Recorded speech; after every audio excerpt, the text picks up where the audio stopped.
नमस्कार.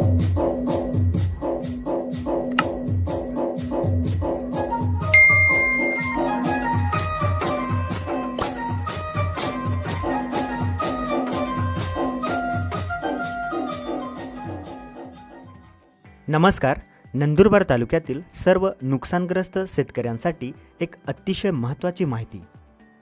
तालुक्यातील ऑक्टोबर 2025मध्ये झालेल्या अतिवृष्टीमुळे नुकसान झालेल्या शेतकऱ्यांना शासनाकडून पीक नुकसान भरपाई देण्याची प्रक्रिया सध्या प्रशासकीय स्तरावर सुरू आहे.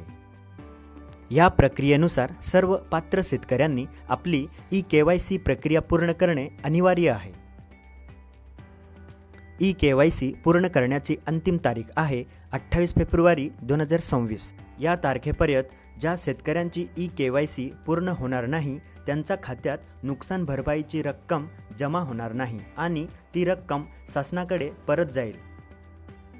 ई-KYCसाठी शेतकऱ्यांनी खालील झेरॉक्स कागदपत्रे संबंधित अधिकाऱ्यांकडे सादर करावीत. बँक पासबुक, आधार कार्ड, आधार लिंक असलेला मोबाईल नंबर ही कागदपत्रे आपल्या गावातील ग्राम महसूल अधिकारी, ग्रामपंचायत अधिकारी किंवा कृषी सहाय्यक यांच्याकडे वेळेत जमा करणे आवश्यक आहे.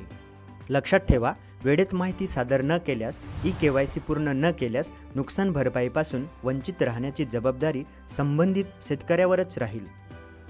म्हणूनच नंदुरबार तालुक्यातील सर्व नुकसानग्रस्त शेतकऱ्यांनी ही प्रक्रिया तात्काळ पूर्ण करून शासनाच्या लाभापासून वंचित राहू नये. असाच जिल्ह्याविषयी उपयुक्त माहितीसाठी चॅनलला सबस्क्राईब करा, व्हिडिओला लाईक करा, शेअर करा. Be happy, share and help each other. Thank you.